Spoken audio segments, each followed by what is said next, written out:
Baik, bismillahirrahmanirrahim. Assalamualaikum warahmatullahi wabarakatuh. Gimana kabarnya Nana Umi pagi ini semuanya? Semoga dalam keadaan dan kondisi sehat selalu ya. Amin. Jadi kembali lagi dan lagi kita belajar tema ya Nana Umi.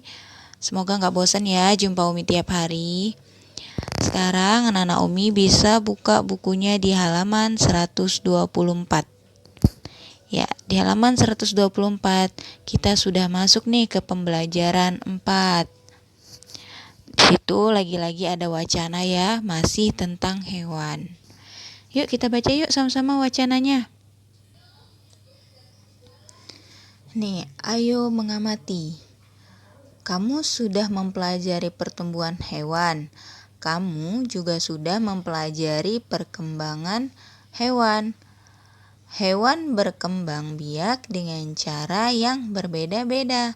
Setiap tahapan perkembangbiakan hewan juga berbeda-beda. Nah, kemarin kita sudah mempelajari tentang ikan, bagaimana ikan berkembang biak, terus tentang ayam juga, bagaimana cara ayam berkembang biak, ya kan Anak Umi? Nah, yuk sekarang kita amati yuk gambar di bawah ini. Ini ada gambar apa ya kira-kira? Coba anak-anak Umi tebak, di sini ada gambar apa aja? Ada pohon Umi, ya benar, di sini ada pohon. Ada apa lagi? Ada induk ayam, ya benar, ini induk ayamnya ya. Terus ada anak ayam Umi. Terus ada apa lagi? Ada telurnya Umi. Terus ada kupu-kupu. Nah, jadi di sini tuh ada beberapa gambar hewan, ada anak ayam, ada induk ayam, dan ada kupu-kupu. Ada juga telur ayam. Nah, sekarang kita lanjut ya ke halaman 125. Di halaman sebelahnya. Di situ ada cara kupu-kupu berkembang biak. Gambar bagaimana cara kupu-kupu berkembang biak. Nah, anak-anak Umi bisa lihat tuh gambarnya. Ada telur, ada ulat, ada kepompong, dan ada kupu-kupu. Umi, itu berawal dari apa sih? Apakah berawal dari kepompong dulu atau berawal dari ulat dulu atau bagaimana? Nah, di situ ada wacananya. Yuk kita baca sama-sama yuk. Nah, ini adalah siklus atau cara bagaimana kupu-kupu itu berkembang biak. Di sini ada wacananya. Kita baca sama-sama. Gambar di atas menunjukkan daur hidup kupu-kupu. Daur hidup itu sama dengan bagaimana cara kupu-kupu itu berkembang tadi kayak Umi bilang tadi.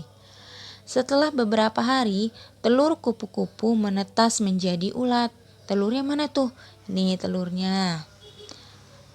Ulat memakan daun-daunan sehingga tubuhnya menjadi besar. Ulatnya mana Umi? Ini ulatnya. Dia memakan daun-daun, terus setelah dimakan tuh daun-daunnya, ulatnya bertumbuh menjadi besar. Ulat mencari tempat untuk berdiam diri dan membentuk kepompong. Anak-anak Umi pastinya pernah kan mendengar apa itu kepompong, atau kalau yang belum pernah lihat langsung kepompong nanti bisa cek di YouTube atau di Google, itu banyak kok gambar kepompong.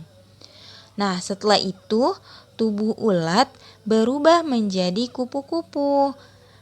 Yang awalnya tadi telur, terus setelah itu ulat, terus setelah ulatnya makan daun-daunan ini ulatnya tumbuh besar. Terus setelah itu ulatnya mencari tempat untuk berdiam diri yang dinamakan kepompong. Dan setelah kepompong itu lalu menjadi kupu-kupu. Semua makhluk hidup memiliki daur hidup. Betapa sempurnanya ciptaan Tuhan. Nah, mau kupu-kupu, mau itu ayam, semuanya punya daur hidupnya masing-masing. Mau itu ikan juga punya daur hidupnya masing-masing ya Nak ya. Oke, baik. Sekarang kita lanjut ke halaman 131. Kita langsung aja ya Nana Umi. karena sebelumnya itu ada beberapa materi tentang penjah, jadi kita lewatin aja. Sekarang kita sudah masuk ke pembelajaran 5 di halaman 131.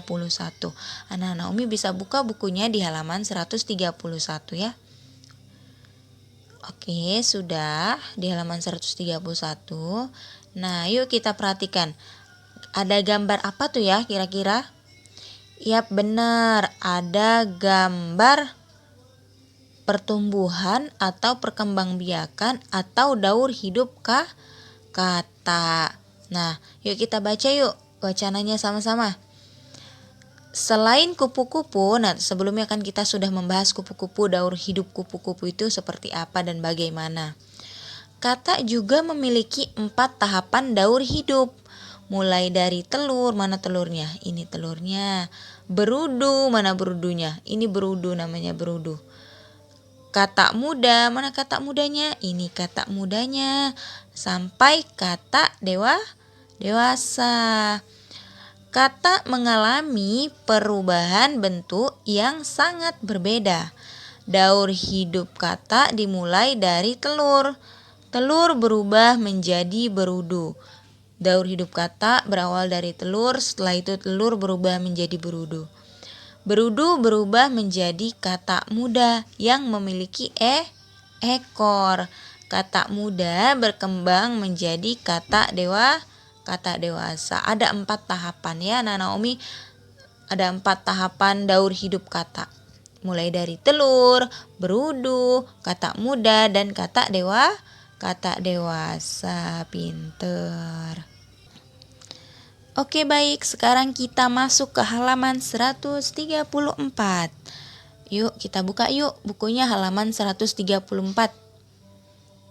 Halaman 134 ya Nana Umi, coba dibuka dulu, Umi tunggu. Oke, sudah. Baik, kita lanjut ya. Di sini ada ayo berlatih. Lagi-lagi setiap ada materi, tema, kita selalu memang untuk berlatih. Jadi terbiasa ya Nana Umi untuk berlatih. Yuk kita baca sama-sama. Penyu juga berkembang biak dengan cara bertelur. Penyu termasuk hewan yang dilindungi. Salah satu cara melindunginya adalah dengan membuat penangkaran penyu. Sebuah penangkaran penyu memiliki 7 bak. Sebuah penangkaran penyu memiliki 7 bak penyimpanan anak penyu. Setiap bak berisi 130 ekor anak penyu. Pertanyaannya, berapa banyak anak penyu semuanya? Bagaimana kamu bisa menyelesaikan soal yang ada pada cerita tersebut? Kalau anak-anak Umi bertanya, gimana ya Umi cara mengerjakannya? Nah, kemarin kan sudah ada Umi kasih soal, kasih caranya juga bagaimana cara mengerjakannya. Ini masih sama nak seperti yang kemarin. Di hari Senin. Hari Senin ada Umi kasih tugas juga kan matematika. Nah, itu sama cara mengerjakannya. Ini tuh sama dengan cara pengerjaan yang tugas yang Umi kasih di hari Senin. Tiana Naomi bisa menjawabnya di buku latihan, tema latihan. Kalau memang anak-anak Umi belum paham, anak-anak Umi bisa buka lagi videonya yang ada di channel YouTube Umi. Anak-anak Umi bisa buka lagi videonya, dilihat lagi bagaimana cara mengerjakannya ya. Nah, setelah itu sekarang kita pindah ke halaman 135. Ini tadi sudah paham ya anak-anak Umi. Cara mengerjakannya sama dengan yang sebelumnya di hari Senin itu. Nah, ini buka bukunya di halaman 135. Perintahnya adalah, buatlah soal cerita untuk soal berikut ini, lalu hitunglah hasilnya. Ini gimana Umi maksudnya? Di sini cuma dikasih angka 300 dan 4. 300 dan 4 dikali 4 perkalian ke bawah. Ini gimana maksudnya ya? Nah, anak-anak Umi di sini disuruh buat soal cerita. Soal cerita. Gimana tuh maksudnya Umi? Di sini cuma ada angkanya doang. Contoh, misal kalau ini tadi sudah ada soal ceritanya, kalian cuma disuruh menjawab bagaimana cara menjawabnya dengan cara yang kemarin. Tapi kalau ini hanya dikasih angka lalu kalian disuruh buat soal ceritanya seperti ini. Tinggal diganti aja. Misal ini kan soalnya adalah sebuah penangkaran penyu memiliki 7 bak penyimpanan anak penyu. Nah, kalian bisa nih diganti misal gini.